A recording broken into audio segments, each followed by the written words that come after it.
You're here. I've known Rachel for a long time.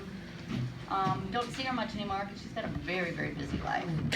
But I know even with the busy as her life is, I know she always finds time for her recovery, because if it wasn't for her recovery, she wouldn't be doing the things and being the person she is today. I admire her. She has a lot of strength and a lot of courage to share with a lot of women, and I think she's a great inspiration. So with that, I'm going to give you Rachel. Thank you, sweetie. Thank you, Patty. I appreciate that. My name is Rachel. I'm an alcoholic and drug addict. I never know how to start these things, so I'm just going to share what's first on my mind. And I walked into the club here a little over 9 years ago, and I didn't think I knew I had something wrong with me. I knew I had a problem with drinking, but I did not think I was an alcoholic. And I was attending meetings in a different fellowship. I came through the doors of Al-Anon, and the men and women in Al-Anon loved me enough so that I could love myself enough to walk in the doors of AA, and for that I'm forever grateful. So my sobriety date from alcohol is August 2nd, 2006, and for that I'm grateful. I grew up in a small town of 1,500 people. I think now they've blossomed up to 3,000, so they've doubled in size since I moved away when I was 18. I'll share a little bit of my background, but I won't stay too long in my drinking, because recovery has really been such an amazing journey for me. But I was pretty close to my grandparents. They were pretty much a safe place for me to be, and my mother and my father, and I have a younger brother, who I won't share his story or my parents' story, but they did the best they could with what they had. They did absolutely the best they could with what they had, and it took me recovery to figure that out. But I started drinking. I started actually brandy slushes out of the freezer as often as I could whenever it was in there, and I was probably I was pretty young. Then I started topping off my dad's beer every time I would go get him a beer, and by the time I was in high school, I was taking shots of Jim Beam before school, and my first drunk, I loved the feeling that I got when I drank, and I never drank for just having one. When I set out to drink, I drank, and I didn't know when I was gonna, what was gonna happen, and I didn't really care. I believed that was perfectly normal. Went to college, and I spent my freshman year in college. I was an athlete, played basketball, and drank, and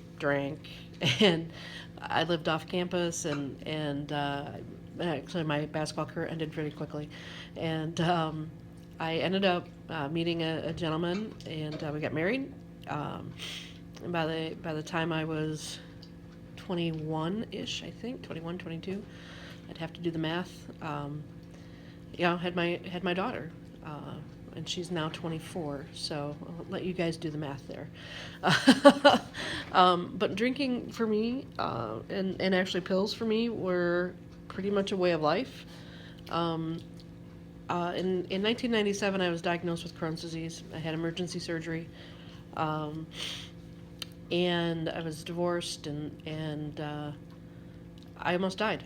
And I used to smoke then, I used to drink then, I used to use pills. That's what I did. And so this spiral started continuing. I had access to whatever I wanted, whenever I wanted. And my life was just kind of a mess. I was just careening around everybody's life, wreaking havoc, selfish to the core. While I was thinking I was doing all these nice things for people, I was doing this for this person and that for that person. My head and my ego was bigger and bigger and bigger, and I kept thinking, I'm such a nice person, I don't know why these people hate me. Or I'm such a nice person, I don't know why this is going on. Or I'm such a nice person, but I don't know why this is going on. And really, everything I did was selfish. It was all for something that I wanted. But none of that, I never understood that when that was happening. we're gonna just fast forward to 2006 because it's just much easier. I ended up, my last kind of drinking spree was in a hotel down in Chicago, over a week-long period, a little over a week. There was an event down in the city that I was attending, and it started on a Wednesday afternoon, and it was sunny outside. It was beautiful, and we were playing softball on a ball field, and someone threw me a beer and said, "Here," and I said, "Yes," and game on. That continued for a week, and I don't remember making it home. I don't remember a lot of the events of that. I just knew. I knew when I popped open that beer that it was like, God, it was the best tasting beer ever, right? And the next thing I know, I'm, in my bed, and I'm supposed to be at an Al-Anon picnic somewhere, and I'm sitting there and I got DTs, and I'm like, this is not good. And so I, pulled myself together as much as I could, and I'm sweating it out, and then I got to go to work, and I'm sweating it out, and, I went to the doctor for my Crohn's disease, and he says to me, I can't help you. I can't help you. He's like, we've done everything we can for your Crohn's disease. You're going to die. And I didn't believe him, actually. I was like, he's got to be wrong. So I don't know, though. There was just something about it in that next 24 hours where a friend of mine who was in the program for a number of years, we were having dinner, and I was still kind of a mess. I was still sweating all the time. I was still shaking, and she said, do you think maybe you might be an alcoholic? And I wanted to say, no, I go to Al-Anon. and she's like, right, I know that. And do you think maybe you might be an alcoholic? And she offered to take me to my first meeting, and I turned her down. I was too proud. I had spent this time learning about the 12 steps in Al-Anon, and I was just too proud to call myself an alcoholic. My idea of an alcoholic was someone in the gutter, someone who had gone to prison, someone who had, named something bad and horrible, who was in an institution, who was this, who was that. It wasn't me. I had a full-time job. I had my daughter part-time. I was, never mind the fact that I was a falling down drunk, that I couldn't stop on my own, that I was killing myself. I was told, hey, you're going to die. And I'm like, no, I'm not. And so all of those yets had not happened to me yet. And they're there for me. Anytime I want to go find them, they're there for me. And I, near the end of my drinking, it was, let's take a pill so I don't have to drink as much alcohol, because I was so physically ill. I mean, I was physically dying of this disease. And that's the reality of this disease, is you will die from this disease if you do not do something about it. And I didn't understand that when I walked through these doors. I didn't understand that this is a matter of life and death. I did not understand that there was really a solution. I always thought it was, I was too good for this place. And my ego damn near killed me. It almost killed me a second time just recently. And so I come walking through these doors at a 7 a.m. meeting, which I attended here for 3 years, almost every single day. If I'd missed a day, it was because I think I missed 1 or 2 days because I had surgery. But I found my way to get here even after surgery, and I found my way to get here and sit at this table back here. So that's why I picked this spot. And I really could tell you all about working the first steps and working the steps and getting a sponsor. I had a sponsor before I walked out the door that day. I had a first step meeting like we all get to have in here, and I'm listening to the stories, and I'm sitting there and I'm hearing what their stories are, and I'm like, but I'm not like that, but I'm not like that. And the woman, I'll never forget her. And I see her from time to time here, said, while you're sitting here thinking about how you're different, just try to find the similarities. I was like, oh, That's how you're supposed to do that. So I started looking for the similarities in that meeting right then and there.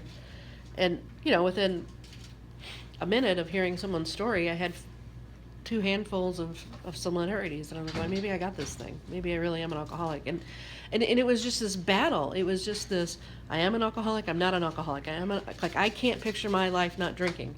I can't picture my life going to my daughter's wedding and not drinking, graduating high school and not drinking, getting married someday and not drinking. I couldn't picture that. Now I can't picture my life with any of that nonsense in it. My head hurts thinking about that. But at that time, that was just where I was at. So just like the people in Al-Anon loved me enough so I could love myself, the people in AA grabbed me up and loved me the exact same way. And I studied the big book,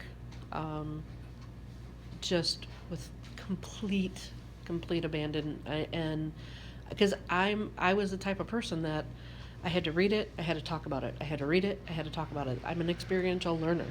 And so the more I went to meetings and the more that I spent time doing that, the more at peace I became with who I was.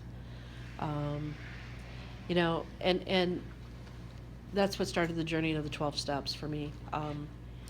Admitting I was powerless over alcohol and that my life had become unmanageable, I knew the powerlessness over alcohol because I knew I couldn't stop. That was pretty, if I picked up a drink, I was not going to stop. I did not know what was going to happen.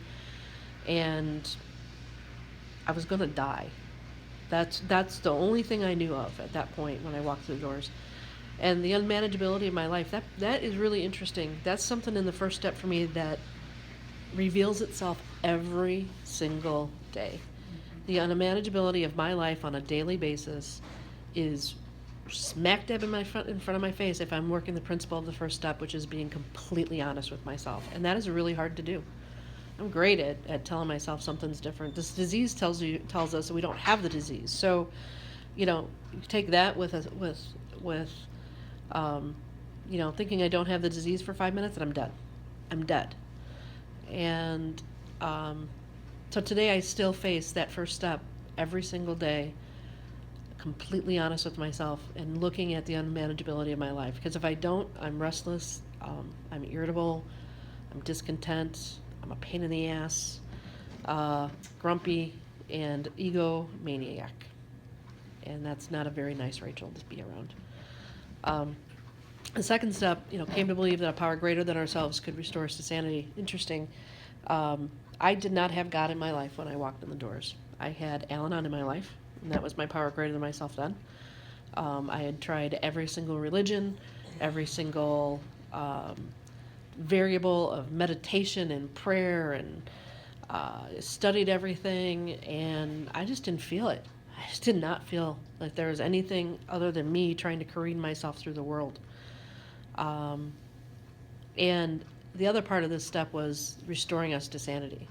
I was like, that must mean I'm insane.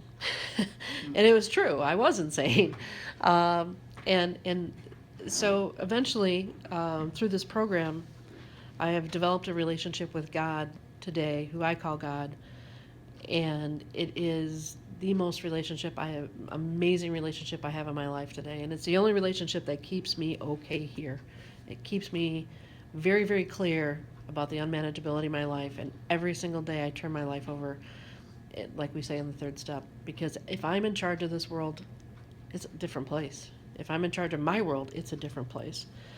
And so, it's the God that I understand is a loving, caring God who takes care of my crap and puts me on the right path, and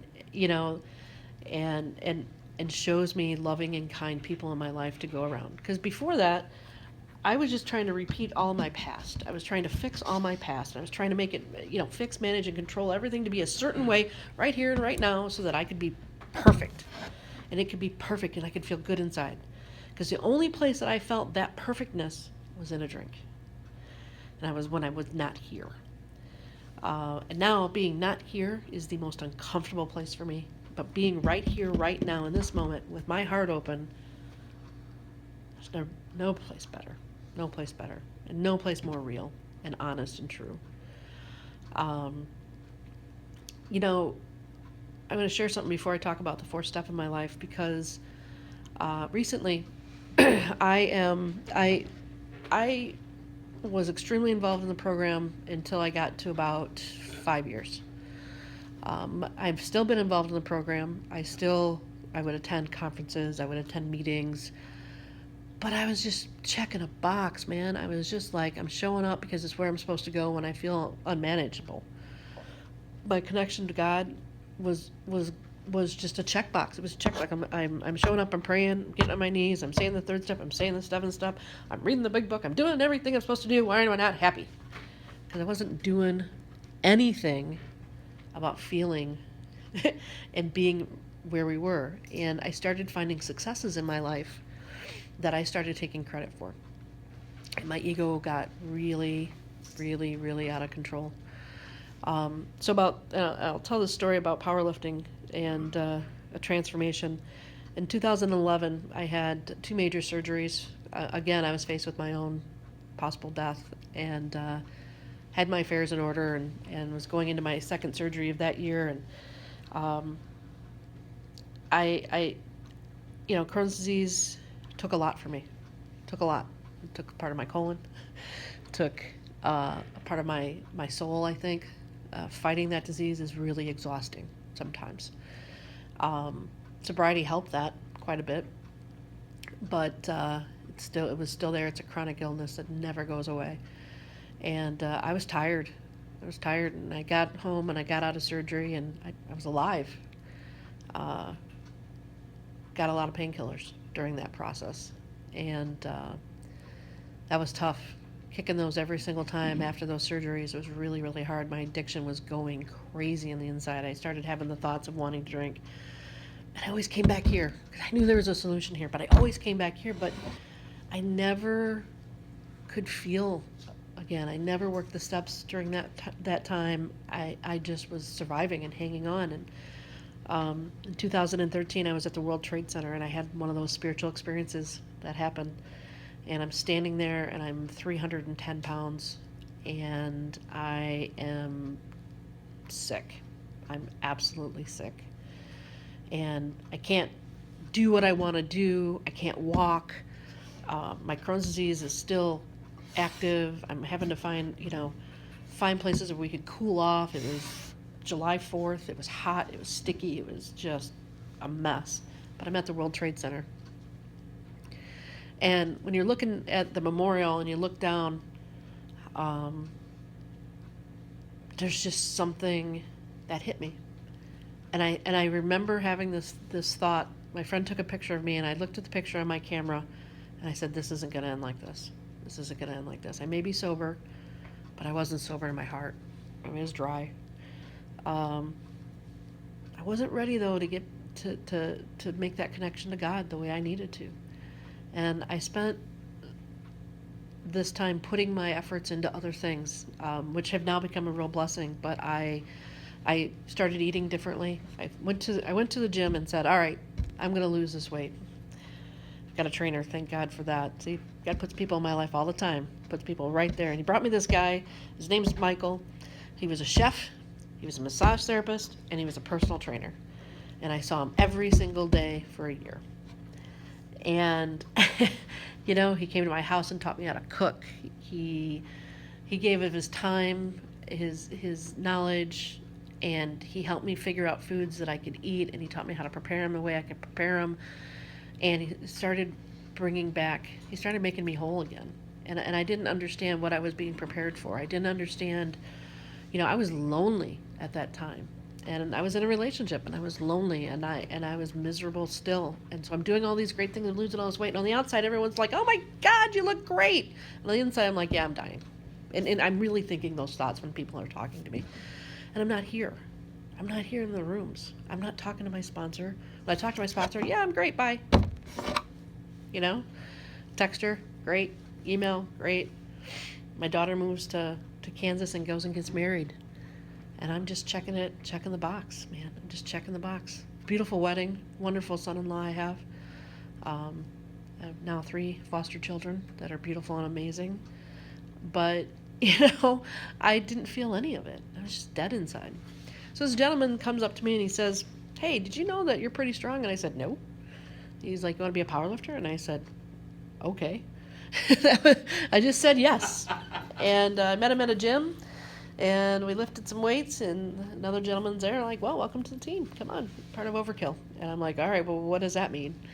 So I started training with this group of people and out in Plainfield, and it's what we did. And they became my friends, and they became my close confidants, and then I really stopped connecting, because now all of a sudden I'm having the success. And I went to my first World Championships in 2000 and maybe 14, I don't know, and did really well. Then went to Portugal last year, did really well. Did some events where I was doing fundraising and helping some kids that were these children are just amazing. And it's funny how God creeps back into my life for me when I'm least expecting it, because my guard is down and I'm not throwing me in front of the way of getting a connection. The Hope Kids out of Minnesota, and we raise this fundraiser. The event's called Relentless. It's a fundraiser we do for children who have life-threatening and critical illnesses. And we are fortunate enough to lift in honor of some of these kids. And I was paired with 2 kids, and both of them have very critical illnesses, and they're pretty shy, and I'm pretty shy at that point, and I'm getting the creaks, are coming around, and I'm on my own juice right now, so it's all ego driven at this point, and I'm on my own juice, and these little kids come walking in the door, and I sit down on the floor, and I'm in love with these 2. I fall down in love with these 2, and I'm like, wow, these kids are now in my life. And a month after the event, they called me, and they sent an email actually and said, we'd like to be their godparents. I was wrestling with that. I was wrestling with my own relationship with God. And I said yes. And I knew that saying yes was exactly what I wanted to do, and it was exactly what I needed to do. But I started questioning, and that crack opened back up for me. That connection started opening back up little by little by little. And then I went to Portugal this year. And I had an opportunity. I mean, these are some amazing things that are happening in my life, Don't carry a gallon of milk or anything heavier than that and go on full-time disability was what they told me when I walked out of that hospital in 2011. And now I'm in Portugal at the World Powerlifting Congress. So it's and I'm going to go pick up 300 pounds. Okay. How does this happen? It's not me. I was taking credit for it, though. In my head, I was like, this is all me. I'm doing this. And this is all God working in my life in spite of my own crazy self. And I went to that event, and I'm standing on the platform, and they're playing the national anthem. And I'm like, what the heck? But I'm dead inside. I was so dead inside. I'm like, wow, I did this. And then I knew I was in trouble. None of the strength, I may have done the work to get strong. But God saved my life, okay? I mean, He brought me to these rooms when I was going to die. He, saved so many things, so many things that I look back now after doing my 4-step this last time around. I wanted to drink. I'm in Portugal. I'm by myself. There is wine at every table, and I am miserable inside because I'm taking credit for everything in my life. Everything. My ego is pushing out everything.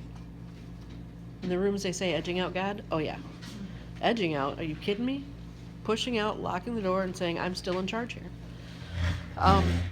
So, on December 7th this year, I called my sponsor because I was sitting in a parking lot planning on getting high and drunk and completely did not care about this program, and did not care. And I was so stubborn. I didn't want to give up my dry date. I was like, I'm not giving that up. But I was dying, you know. So I had this grand plan, and the plan did not include God, did not include AA.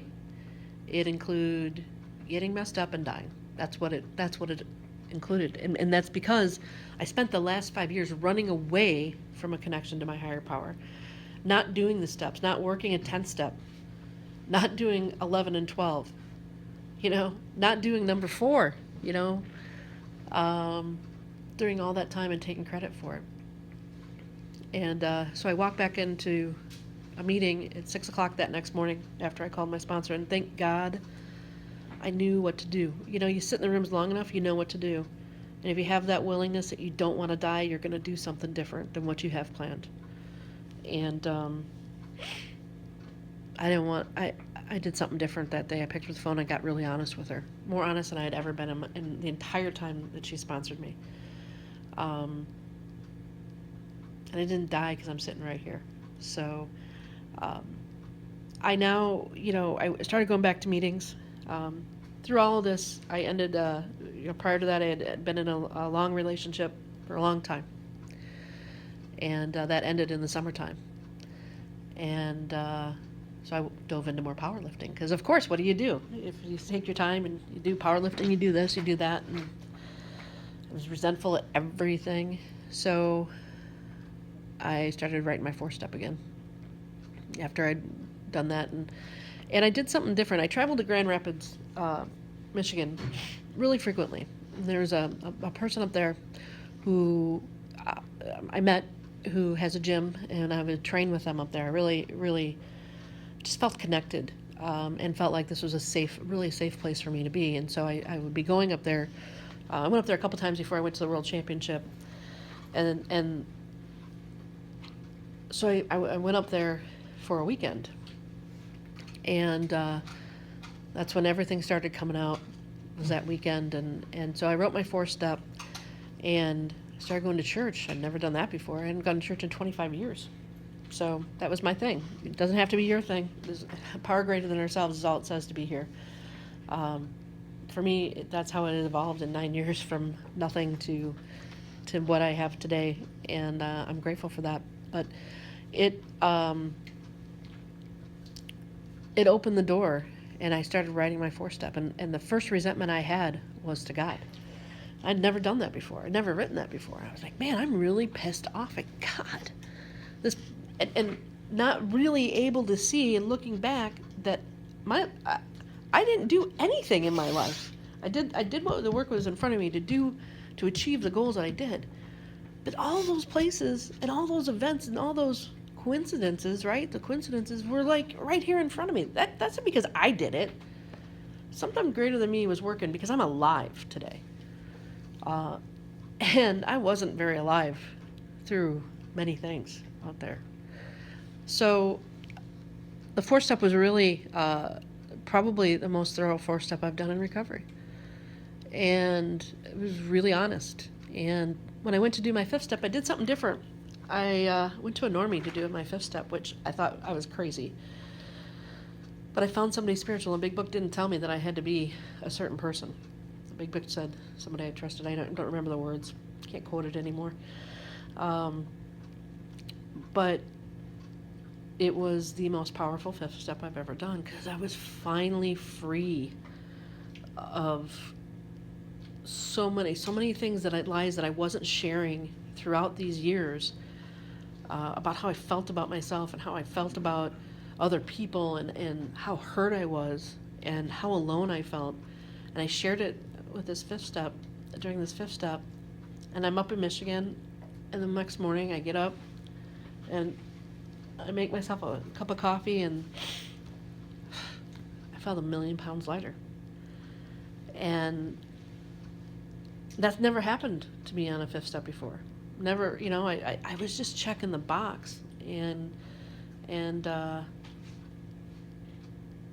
rolled into the rest of the steps, And I wasn't really entirely ready to have God remove all my defects of character. I wanted to hang on a little bit. My money situation, my financial situation, I loved that feeling. I loved to work. I loved to make money. And I was really proud about what that status meant to me. Well, when I looked at step 6, I was like, ooh, am I willing to let go of all of that? Am I willing to say, here, take all my financial fears, root and branch?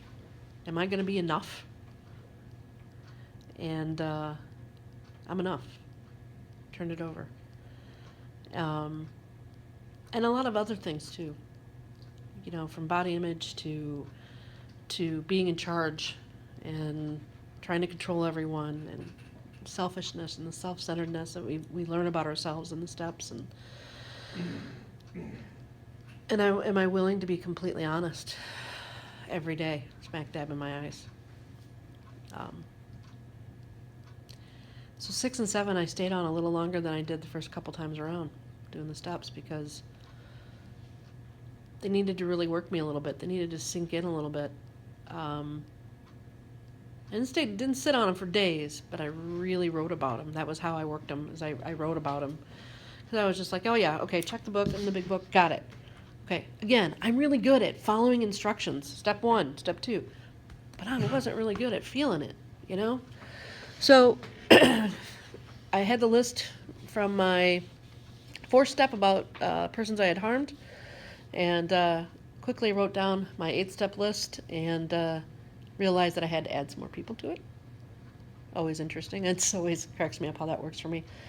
And then I started out making amends. And, you know, it was different. Making amends on things that I did sober was a hell of a lot harder than making amends on things I did drunk.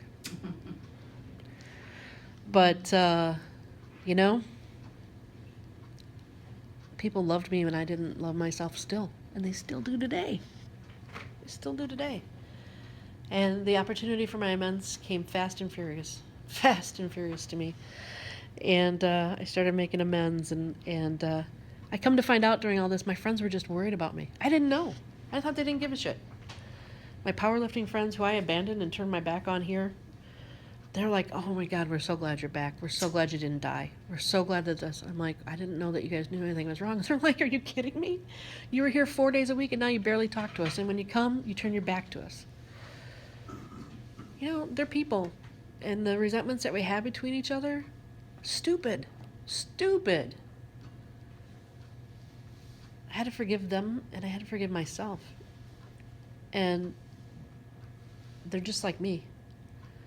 They're just like me. We all make mistakes. We all have shit that we do, in sober or not. I can't change what they feel about me. And that sometimes means I can't change that they love me. And that's, you know, they love me in spite of it. And I love them too. I've got a newfound group of people now up in Grand Rapids that I, this season of my life, I'm grateful to have. And they've really enriched my life. I have found some real good spirituality for myself has come out of these friendships, and I go there and I train and I connect with people, and I talk about the program, and I go to meetings up there, and I'm not running from anything. I'm at peace in my heart today. I don't know what tomorrow's going to bring, but I know what to do about it. Again, I've got a relationship with God now that I didn't ever dream possible, that I've never felt before, and I'm just going to be grateful for and not think about why. Just be grateful for and not think about why. When I do my 10 step and my 11 step, I work really hard on 10 every day. Every day. Man, that piled up, and being blocked from God with resentments and fear and shit. That's miserable. And I can tell when I'm doing that. I yell at somebody at work. I belittle somebody. I start having thoughts to myself, I can beat them. I can do this better than they can. They don't know what they're doing. They don't understand. Yeah, those are all red flags for me. That says, yo, get on your personal inventory. You didn't do it yesterday. And again, promptly admitting I'm wrong in sobriety. Humbling. Very, very humbling. My connection in my prayer meditation to improve my conscious contact with God is we understand Him. I pray for God's will for me and the power to carry that out during the day, all day, because I'm faced with crossroads and decisions that I don't know what I'm supposed to make. I've got this job that I'm in a position where they want me to lead people and coach people and be mentor to people, and I don't know what to say sometimes. So I give it to God. What comes out of my mouth is what comes out of my mouth. And I love these people.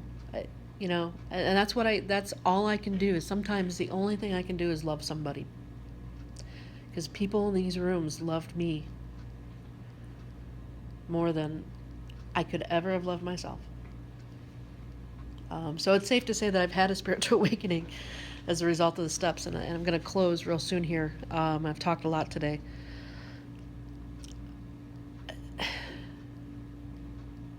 I'll never take for granted what the rooms have done. I'll never take for granted that a spiritual awakening is what is saving my ass and my life. I'll not take for granted. I pray I never take for granted the people that have come before me to sit in these rooms and save the seats for me and be welcoming when I come back in the rooms and out of the rooms, and dry or sober. Dry is as bad as being drunk. And I'm grateful I didn't pick up back in December, but I'm even more grateful that the hands of AA were here. I'm grateful that I have God in my life to keep me coming back. On my own devices, I don't think I would. I think my ego would probably take over again. So spiritual awakening for me is on a daily basis. I've had many this morning before the day hardly even got started. I've had so many of it, and so I like to close every time I speak with something out of the big book, because it's something that if I can't do anything all day long, if I can just read this paragraph every day and get my piece of literature that they taught me when I walked in the room 9 years ago, and they said, read something out of literature. One of the things they told me. I read this every day. I recite it now every day, but it's all of the 12 steps for me. And I'm going to read the paragraph before, and then the last paragraph of page 164. Our book is meant to be suggestive only. We realize we know only a little. God will constantly disclose more to you and to us. Ask Him in your morning meditation what you can do each day for the man who is still sick. The answers will come if your own house is in order. But obviously you cannot transmit something you haven't got. See to it that your relationship with Him is right, and great events will come to pass for you and countless others. This is the great fact for us. Abandon yourself to God as you understand God. Admit your faults to Him and to your fellows. Clear away the wreckage of your past. Give freely of what you find and join us. We shall be with you in the fellowship of the Spirit, and you will surely meet some of us as you trudge the road of happy destiny. May God bless you and keep you until then. Thank you.